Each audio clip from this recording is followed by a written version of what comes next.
Olá, sejam bem-vindos a mais um episódio do podcast Perícia Federal. Aqui você já sabe, ciência e justiça estão sempre em evidência. E hoje vamos falar sobre um tema bem atual e bem sério também, que são os casos de intoxicação por metanol, que infelizmente tem ganhado espaço na imprensa. É isso mesmo, Dani. A gente quer entender o que está acontecendo atualmente, principalmente como a perícia criminal pode atuar nesse tipo de caso, especialmente quando nós falamos de falsificação de bebidas alcoólicas, né, Dani?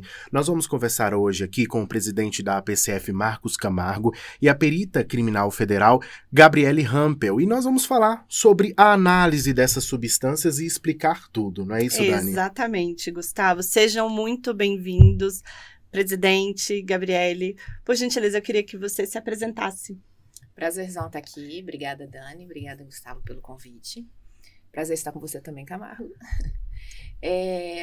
Eu sou farmacêutica, analista clínico, né? Me formei em farmácia bioquímica na Universidade Federal do Rio Grande do Sul. Tenho especialização em toxicologia forense. A Polícia Federal foi meu primeiro emprego. Então, eu saí da faculdade e já fui lotada no Instituto Nacional de Criminalística, aqui em Brasília. E, desde então, eu trabalho no laboratório de química forense e toxicologia forense, né? Então, eu trabalho com análise de drogas, produtos farmacêuticos, agrotóxicos, suplementos, enfim, o que chegar para a gente tenta identificar o que é. Então, essas amostras são amostras de natureza bruta, são amostras brutas, onde a gente tenta identificar alguma substância de interesse forense. E a toxicologia forense, por sua vez, ela se baseia na pesquisa dessas mesmas substâncias, mas agora em amostras biológicas. Então, eu sou responsável pelo laboratório de toxicologia da Polícia Federal hoje. Também já trabalhei com bombas explosivos, uma época, fiquei alguns anos paralelamente trabalhando com bombas explosivos, participei de alguns grandes eventos, onde a gente fazia varredura e contramedidas, né? Eu também trabalho no grupo de prevenção de drogas da Polícia Federal, sou coordenadora regional e sou uma prevencionista também. Muito bem. Acho que hoje nós vamos entender por que o metanol é usado nessa adulteração das bebidas, né? Os casos recentes, quais são os riscos gravíssimos para a saúde, como nós temos visto, e como a perícia criminal ela pode agir para identificar e coibir essas falsificações que têm acontecido. Para começar, eu queria que vocês falassem para a gente e explicassem para o público o que é exatamente o metanol e por que ele é utilizado na adulteração dessas bebidas alcoólicas. Bom, então, o metanol, na verdade, assim, de forma mais simples possível, né? Ele é um álcool, né, parente do etanol, que é o álcool que compõe as bebidas alcoólicas, que tradicionalmente aí se comercializa, né? E só que ele tem um grau de toxicidade muito grande por conta dos metabólitos que ele produz quando ingerido, né? Então, o corpo metaboliza o metanol. O metanol, enquanto álcool, ele tem um efeito psicotrópico, de certa maneira, parecido com o do etanol, né? Então, a narcose, os sintomas de embriaguez, né? Mas, quando ele é metabolizado, diferente do etanol, que produz seus metabólitos, que também tem sua toxicidade, mas o metanol, esses metabólitos, né, formaldeído, que é o formol, ácido fórmico, enfim, eles são muito mais tóxicos para o organismo. Eles têm uma atração ali por mitocôndrias, pela questão de respiração celular, enfim, isso gera danos muito grandes, né? Ele tem um tropismo pela retina, por isso da questão da cegueira. E então esse é o grande problema do metanol. E por que ele se encontra nas bebidas? É claro que toda uma investigação vai ser feita e obviamente que a perícia vai ser importante para comprovar, né, o que efetivamente aconteceu e, de certa maneira, traçar um caminho aí do que pode ter ocorrido. Mas, usualmente, você teria duas possibilidades de ter metanol numa bebida, ou de origem vamos chamar de natural, que seria o próprio metanol que seria produzido durante um processo de fermentação e que não é para estar no produto final, mas que por alguma razão, por alguma falha no processo, ele acabou aparecendo, ou por uma adição que pode ser intencional ou acidental, enfim, né? A adulteração intencional da pessoa pegar metanol e colocar na bebida não é algo que normalmente se espere, né? Porque, em princípio, não é esse o interesse, seja do fraudador, enfim, ele não tem necessariamente o interesse de matar o cliente, de né? objetivamente matar. Mas, assim, não que se vá descartar isso de pronto. Poderia ser uma possibilidade, não é a mais comum.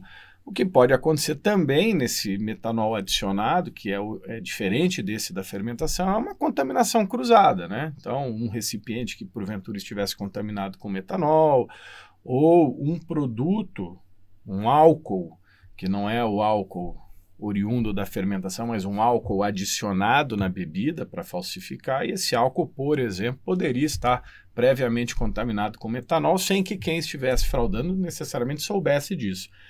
Então, são várias possibilidades que, obviamente, que a investigação e a perícia vão tentar identificar para ter mais certeza, efetivamente, do que ocorreu, né? E essa parte de falsificações de bebidas é algo comum que vocês fazem no laboratório? Chega esse tipo de amostra para vocês avaliarem se tem esse tipo de falsificação? É algo muito comum no laboratório, falsificação de todos os tipos, não só de bebidas, né? Falsificação de medicamentos, falsificação de produtos, suplementos, de todo tipo. Então, bebida a gente recebe há muito tempo. Então, a falsificação, ela é muito comum no Brasil, né? Ela acontece há muito tempo, né?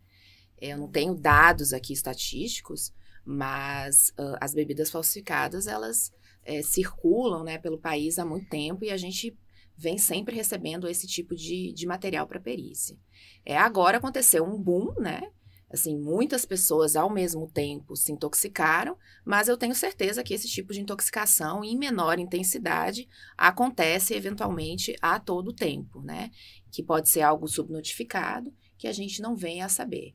Mas, assim, agora me parece que essa intoxicação, esse evento que está acontecendo agora, parece que a pessoa meio que errou a mão, né? Yeah. Era para ser alguma coisa ali, um resíduo tal, e algumas conclusões já liberadas pela mídia, né, que a gente viu, apontam uma quantidade muito grande de metanol nessas bebidas, assim como o Camargo falou, não é muito de interesse, né, do falsificador colocar uma substância dessa, que notadamente é letal, né?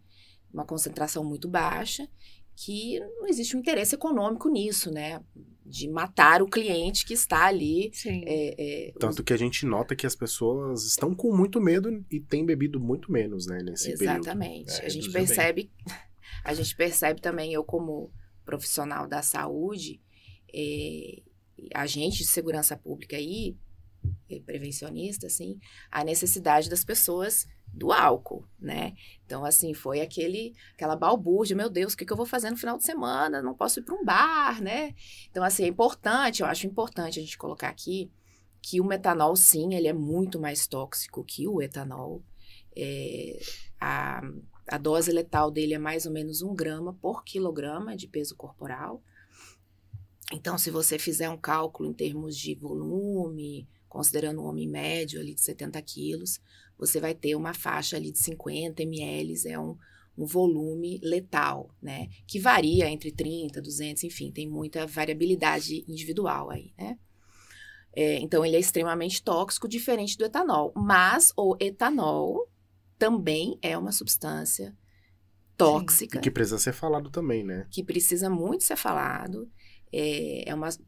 Muita gente bebe, é uma bebida aceita, né, culturalmente, mas ela tem suas implicações, né, ela afeta a cognição, afeta a locomoção, todo mundo que bebe sabe, né, que afeta o comportamento, o julgamento, e isso gera também aumento da criminalidade, aumento de acidentes no trânsito, aumento de mortes, né, é o tipo de bebida que vai tirar um pouco da sua capacidade de julgamento, Sim. né, e vai aumentar a sua impulsividade, violência, isso gera, então, um aumento da criminalidade. E a gente percebe muito isso, essa dependência, eu acho que muita gente tem o transtorno de uso do álcool e não sabe. Sim. Tem uma dependência do álcool, né, você precisa do álcool para comemorar, né, para estar com os amigos, para compartilhar momento ruim, o álcool tem que estar sempre junto.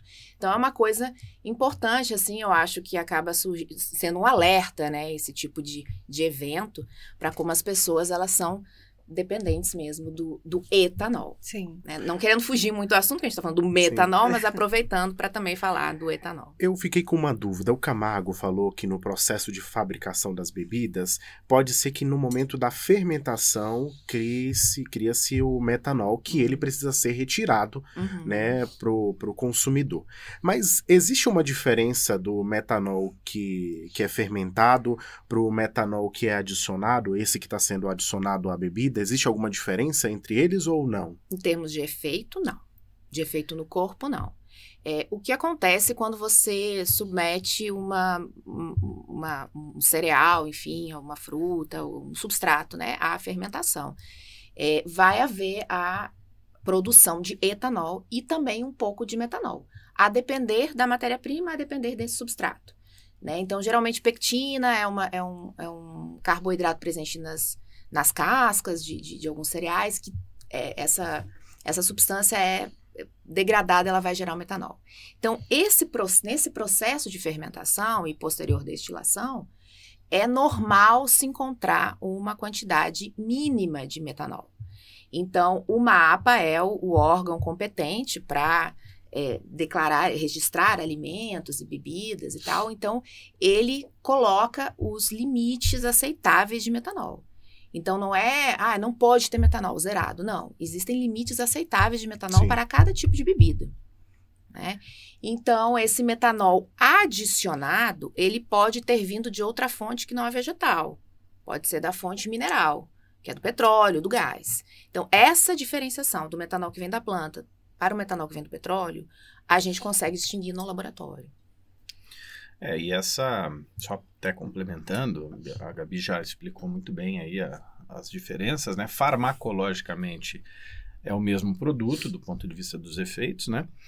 Mas essa diferença que você pode mensurar no laboratório, né? Se é de origem mineral, oriundo do petróleo, por exemplo, que vai ser o metanol que pode ser adicionado no combustível, que é o metanol que é usado como reagente em laboratórios, que é o metanol que vai ser usado na síntese aí de polímeros e por aí vai.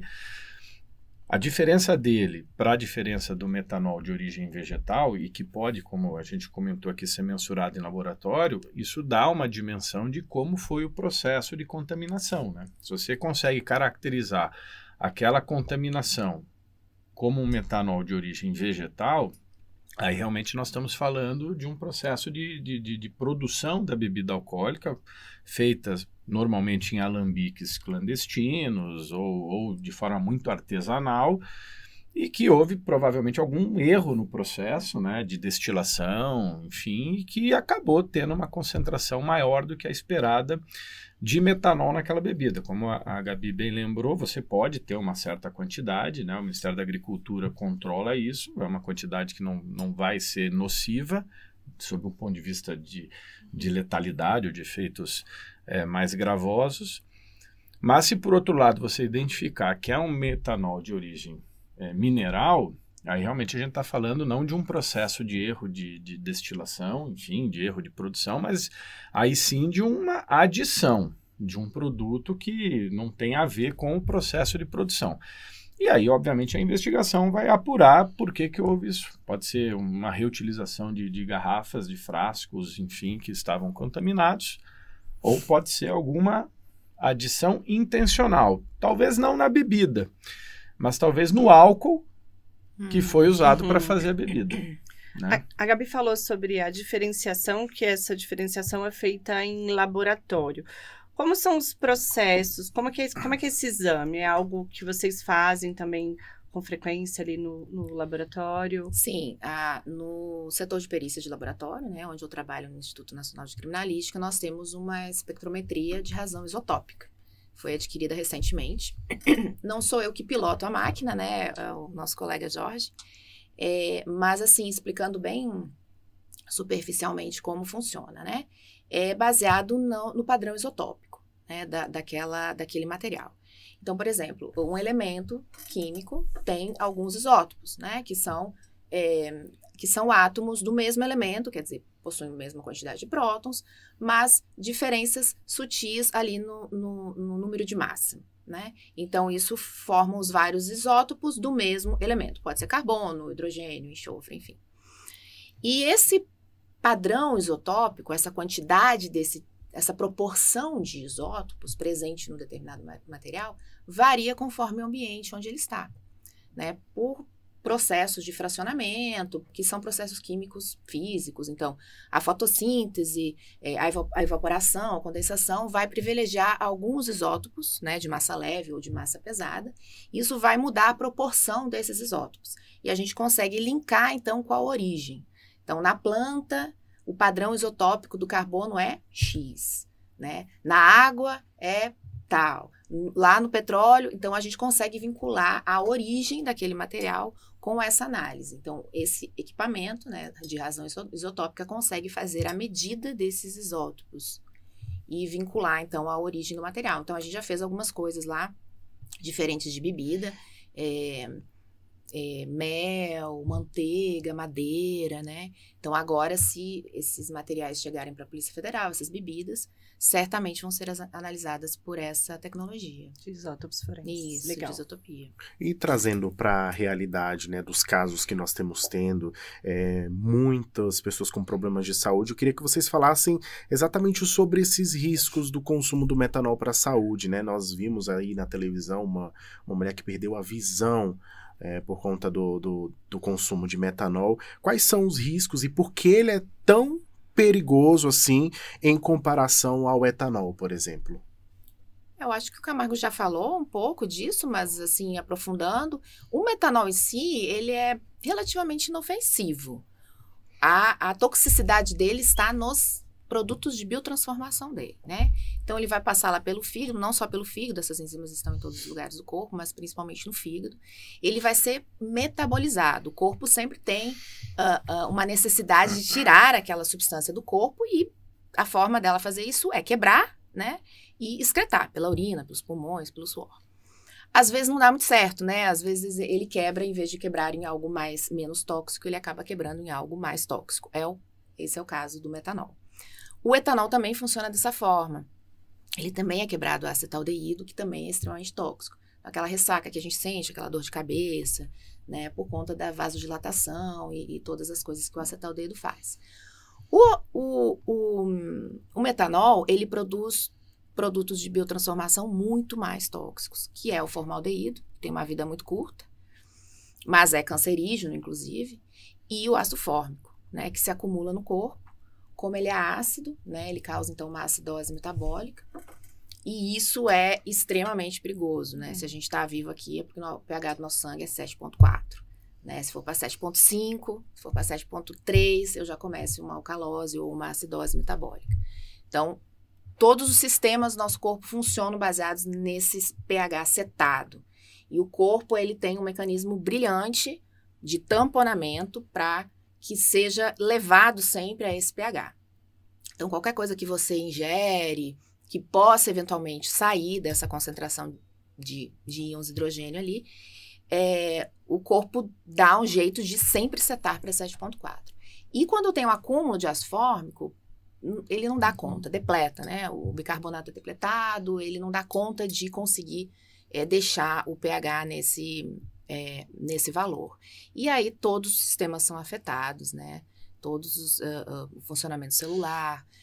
O Camargo bem falou que ele tem uma afinidade muito grande pelo sistema nervoso, né? Central, ácido fórmico, pela retina. Então, vai à falência mesmo, os órgãos vão indo à falência, né?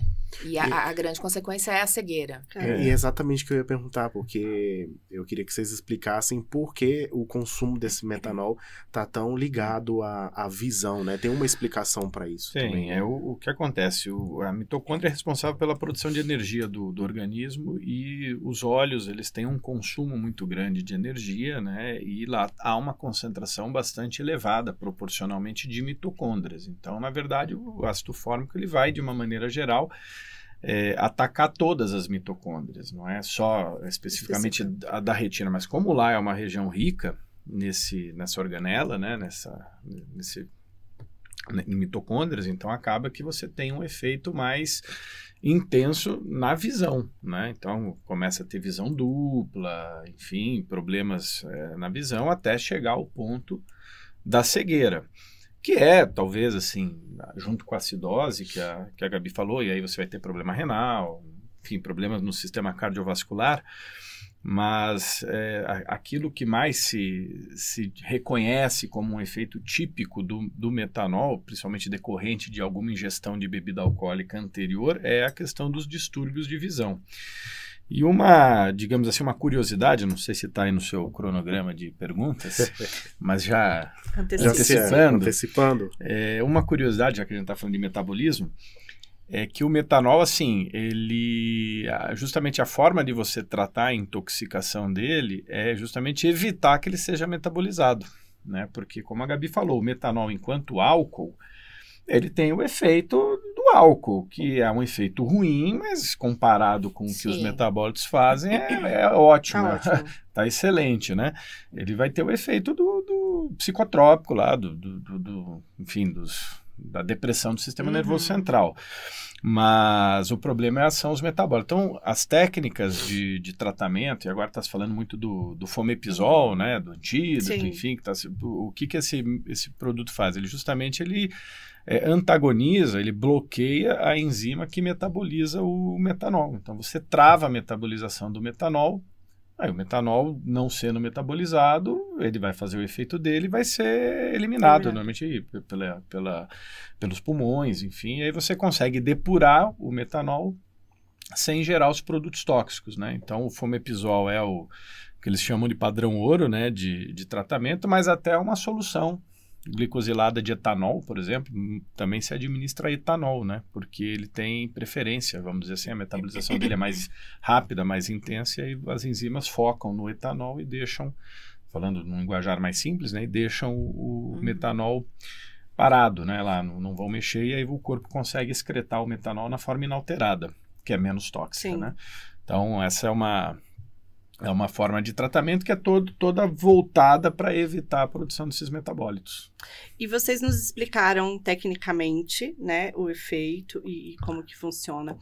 Mas em termos práticos, não teria como uma pessoa, sei lá, sentada num bar, pegar uma caipirinha e entender que aquilo teria um metanol adicionado? Não, de maneira nenhuma, não. São 2 álcoois, né, sem cheiro, sem sabor, sem odor, assim, não são só identifica por laboratório mesmo. Eles não teriam uma característica para diferenciar. Se você for, por exemplo, vamos pensar, né, pelo menos boa parte do que aconteceu.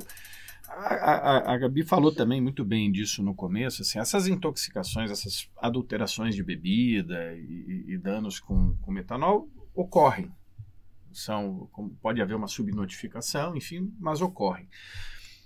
Talvez não se esperasse que ocorressem em bares de classe média alta, enfim, que tivessem um volume maior de bebidas, controle, talvez por isso também tenha ocorrido também esse boom aí, né? Mas ela é relativamente comum. E aí o que acontece?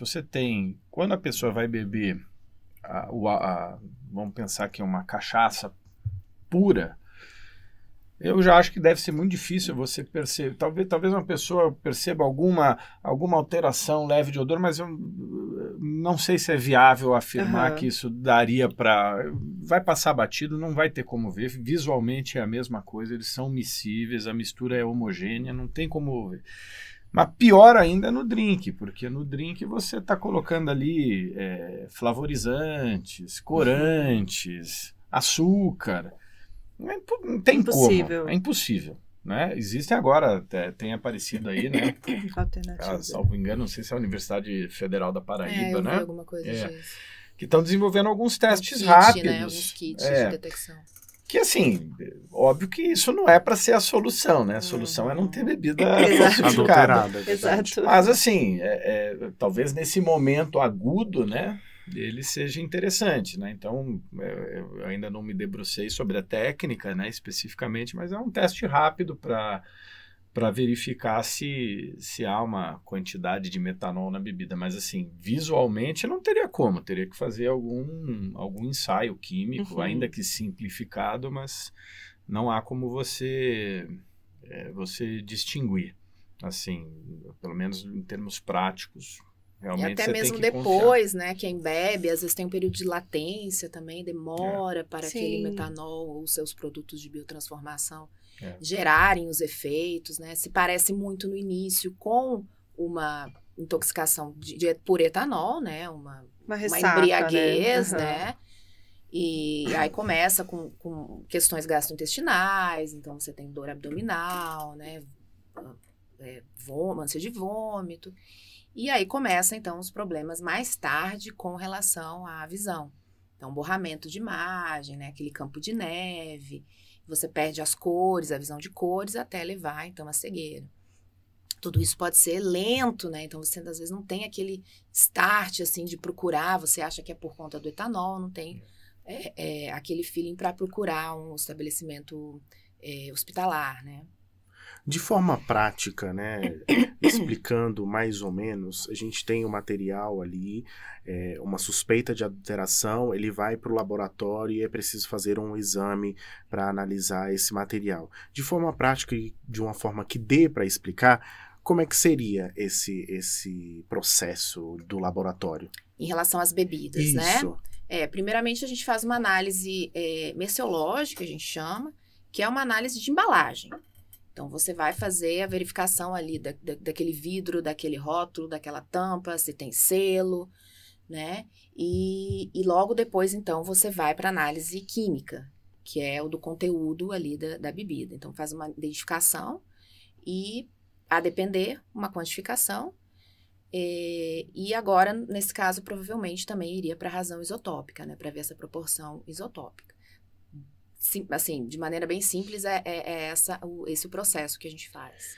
Até interessante, porque assim, um primeiro exame, a gente fala do laboratório em si, dos exames químicos, né, que são essenciais, mas esse exame da garrafa, vamos chamar assim, né, do rótulo, isso aí já é um indicativo bastante significativo. Grande.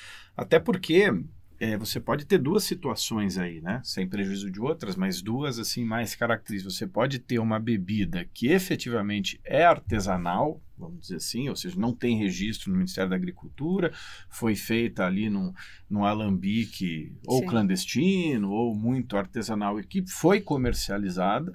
Né? Então você pode dessa forma, né? E a pessoa correu risco ao comprar, correu, né?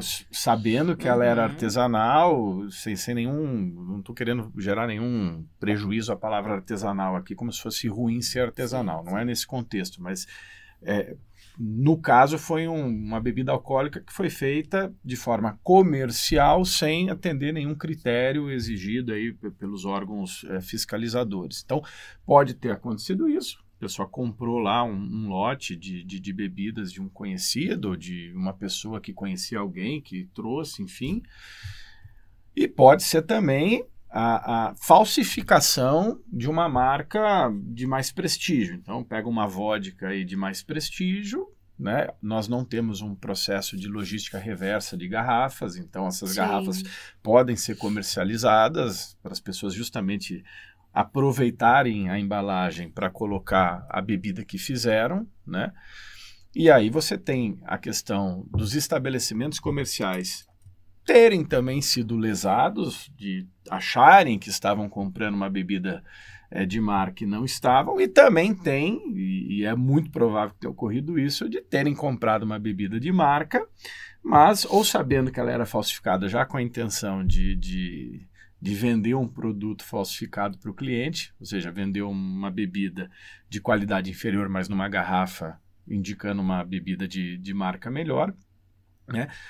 Ou já sabendo disso, ou pelo menos tendo uma grande desconfiança, porque a partir do momento que você aceita comprar uma bebida, eventualmente sem nota fiscal, né?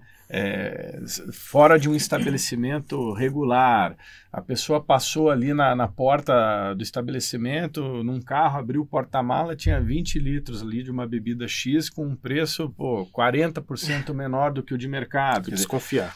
Tem que desconfiar, entendeu? Por mais que o rótulo esteja bonitinho, tem que desconfiar. Mas, via de regra, você já vai ter um indicativo ali nesse histórico, e vai ter um indicativo também no rótulo mal feito, num lacre rompido. O problema é que quando você vai num estabelecimento comercial, isso para quem é mais antigo como eu, nos anos 80, anos 90, como tinha muita bebida que vinha de fora, o Brasil tinha dificuldade de importação de bebidas, então todo mundo queria bebida importada, uísque importado, porque, né, eram considerados superiores, o Brasil não tinha essas marcas, então se trazia de fora e tinha muita falsificação. Então era um costume da época, quem é bem mais antigo vai lembrar de você querer ver a garrafa. Não existia isso da pessoa te trazer o copo, né? Tinha que ver a garrafa. Hoje não há mais essa... Então assim, você pede um drink, a pessoa vai lá dentro, faz e te dá. Ela não te mostra a garrafa que ela está usando e tal. Então assim, não que isso vá impedir que tenha um problema, mas já é uma primeira etapa de uma verificação, né? A pessoa mostrar e produzir ali na tua frente com a garrafa que ela usou. Volto a dizer, não vai resolver o problema, ela pode ter uma garrafa original já aberta com a bebida adulterada dentro. Mas, né, são essa culturas que existiam, né? E que, enfim. Essa falsificação que o pessoal já usa, então, essas garrafas autênticas, né? Então, tem um comércio, um mercado muito grande mesmo, de bares que fazem uso dessa bebida autêntica e vendem essas garrafas para intermediários. Esses intermediários vão vender para as destilarias clandestinas. Então, quando essas destilarias recebem essa garrafa com o mesmo vidro, o mesmo rótulo, às vezes eles juntam tampa, lacre, tudo, rearranjam, colocam... É muito mais difícil você detectar uma falsificação dessa, né? Porque a parte mais difícil da falsificação é justamente a embalagem. Então, quando você já tem ela, o que você botar dentro não tem como. E a falsificação hoje em dia é cada vez mais robusta e bem feita, né? Uma réplica original. É uma réplica original, verdade. Acho que para finalizar, eu queria que vocês falassem também sobre os desafios que vocês, como peritos criminais federais, a perícia em geral, têm para investigar esses casos, né? Existe colaboração com outros órgãos, como é que é? E algo mais que vocês queiram acrescentar também. Eu acho que essas intoxicações de agora e várias outras, né? A gente focou aqui no metanol, que está em voga, mas aconteceram muitas intoxicações nos últimos anos, né? Teve do dietileno glicol na cerveja, teve contaminação de arsênico, né? Nos alimentos. Então, bom, poderia estar falando de saúde mental também, né? A sociedade está doente, né? Infelizmente. Mas são vários alertas, assim, essas intoxicações me alertam para vários braços, né? Então, a questão da saúde. Então, o Camargo bem falou, a gente está usando o etanol como antídoto para o metanol, mas ele não é o recomendado, né? Você tem que monitorar essa concentração sanguínea desse etanol de maneira muito rígida, né? Ele tem que ficar entre 1 a 1,5 gramas por litro, porque senão ele também é tóxico. E é infusão, né? Não é... infusão, não é bebê de novo. É um etanol farmacêutico, né? Então, assim... e você está deixando a pessoa embriagada no hospital, né? Ela está ficando embriagada. Então, o fomepizol realmente é o antídoto adequado, né? Que a gente tem efeitos previsíveis para ele e não nocivos.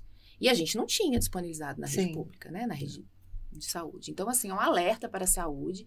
Eu vejo um alerta também na questão da toxicologia, um olhar mais importante, mais sério, mais comprometido com a toxicologia. Falando lá da graduação mesmo, sabe? Dos cursos de saúde, como é que a toxicologia está sendo dada para esses cursos. Eu recentemente fiquei sabendo que a medicina não tem esse curso como uma disciplina obrigatória. Eu fiquei chocada. Isso é grave. Então, assim, eu tive uma toxicologia maravilhosa na URGS, né? Mas eu sei também que outras faculdades de curso de farmácia não necessariamente vão ter. Então, esse olhar mais sério, mais importante, né, para você receber uma pessoa no hospital, reconhecer, né, linkar aquela síndrome com uma possível intoxicação, é necessário muito estudo, né? Então, as pessoas dão a toxicologia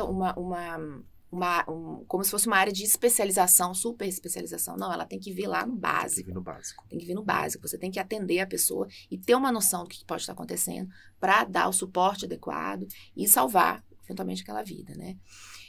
O alerta na fiscalização, que a gente acabou de falar aqui, né? Super importante. O que está acontecendo? São empresas clandestinas, está entrando no país por contrabando, de onde é que está vindo esse metanol.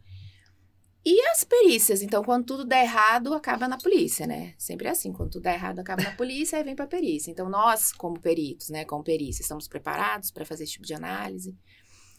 A gente tem um laboratório equipado, a gente tem pessoas capazes, né? E é importante. Então, quando tem esses grandes desastres, acontece essas revoluções, essas mobilizações, então se forma conselho, sala, investimento e tal. Então tem um lado, a despeito de toda a tristeza, né, desses acontecimentos, tem sempre um lado positivo, né? Que você pode tirar coisas boas disso, esses alertas aí para você tentar Um problema pro melhorar. Brasil, eu acho que é que o lado positivo só vem, às vezes, com o negativo acontecendo, Sim, né? Que é um caso do metanol. Nós tivemos vários casos e agora é que as pessoas levantam um debate sobre isso, sobre algo que já deveria existir, Sim. né? Primeiro é a tragédia para Exatamente. depois vir uma melhoria, uma mudança de paradigma, alguma coisa assim. Principalmente em países, né, subdesenvolvidos, em desenvolvimento, mas infelizmente isso acontece em todo lugar do mundo, né? E assim, até para concluir, né, a perícia ela vai trabalhar com 3 pilares, né, vamos dizer assim, né, ela vai definir a materialidade, né, houve ou não houve um crime, então nesse caso do metanol, né, tem ou não tem metanol, para saber se foi esse de fato o problema, né, a autoria, né, enfim, identificar, lógico que aí não estou falando especificamente de um exame de laboratório, mas identificar o autor ou os autores do crime e as circunstâncias, né? Por que ocorreu ou como que ocorreu, que é o caso, foi de vegetal, não foi de vegetal, foi de mineral, enfim. Então tá aí a importância da perícia, porque ela que vai trazer elementos, né, para que você tenha uma apuração adequada, sem injustiças, mas também sem impunidade, do que ocorreu. E a Gabi lembrou muito bem aí de outras intoxicações que nós já tivemos, né? E aí você vê a importância de tudo isso que ela falou, do conhecimento toxicológico, não só dos operadores, digamos assim, da área pericial, mas até da investigação como um todo. Porque no caso do arsênio, quando houve, né? Nós tivemos algumas exumações, né? Então, existem alguns agentes tóxicos que têm efeitos nocivos que são parecidos com efeitos mais tradicionais. Até o próprio metanol, não fosse talvez o metanol com essa questão muito particular da visão, talvez as pessoas deixassem passar, né? Tanto que nós temos aí mais de 100, acho que foram 100 e poucos casos que foram que tiveram alguma ação hospitalar e poucos ainda que se confirmou efetivamente de metanol. Então pode sim ter muita gente que na verdade estava com ressaca de etanol e que com medo e preventivamente foi fazer. Porque existe uma similaridade em alguns efeitos, né? Ou pelo menos em alguns efeitos iniciais. E o arsênio era um exemplo desse. Ele se confundia muito com intoxicação alimentar.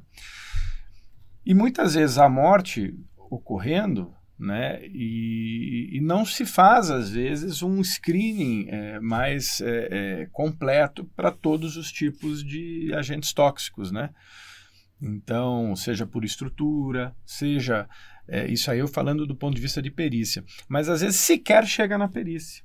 Né? Sequer chegar na perícia. Né? Aí a gente pode lembrar também dos laboratórios de toxicologia que praticamente inexistem nos hospitais, né? Existem muito pouco laboratórios de toxicologia em urgências, emergências dentro de hospitais para fazer essa análise, que seria crucial para a detecção, né? O diagnóstico correto. É um alerta de agenda e de políticas nesse públicas. caso Mesmo. Muitos alertas nesse que eu caso enxergo, do assim, arsênio, um dos casos em específico, a pessoa que foi acusada, ela já tinha um histórico de, assim, Sim. aparentemente uma coincidência, mas tinha um histórico já de vários casos anteriores, mas que passaram como se fosse assim, uma intoxicação alimentar, uma intoxicação. Aí o dia que descobriram que havia mesmo a contaminação com arsênio, na exumação identificaram. Mas o que ocorreu ali? Ou não houve uma perícia e se deu a causa de morte. Não foi, foi uma intoxicação, enfim, alguma coisa, e não se aprofundou numa investigação, ou às vezes até se aprofundou, eventualmente pode ter havido algum tipo de perícia, mas aí por uma falta de estrutura, por uma falta, às vezes, do próprio conhecimento toxicológico, não houve um screening para tudo, se faz um screening básico, cocaína, THC... O mais habitual, né? O mais habitual. A exumação, a gente brinca que é sempre o resultado de um trabalho mal feito. Mas, assim, é importante também ter essa, digamos assim, anamnese de se chegar à informação também para a criminalística, do que aconteceu. Sim. Porque, às vezes, você também receber só um frasco de um conteúdo biológico e faz um exame toxicológico aí, bom, mas aí pode ser um monte de coisa. Então, o histórico é importante. É muito importante. Né?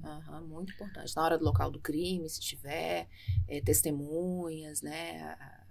O histórico do indivíduo mesmo é muito importante para a gente conseguir linkar, porque é um mundo de substâncias. É, claro, um trabalho conjunto mesmo. Quanto mais suspeita você tiver, mais eficiente pode se tornar o seu trabalho, o resultado pode ser mais inequívoco, né? Eu agradeço, então, a presença de vocês aqui para essa conversa. Tomara que as pessoas abram os olhos mais sobre as bebidas alcoólicas, né? E que não seja só algo passageiro também, pois o excesso também pode causar muitos riscos para a saúde, mesmo não sendo o metanol, né? Exatamente. Então é isso. Muito obrigado, pessoal, pela presença. Agradeço demais. Obrigada. Esse foi o episódio do podcast Perícia Federal. Eu sou Daniele Ramos, comigo o meu colega jornalista Gustavo Azevedo e os trabalhos técnicos são de Fábio Batista. Tchau, tchau, pessoal. Muito obrigado. E não esqueçam de curtir e compartilhar o nosso vídeo e até o próximo podcast Perícia Federal.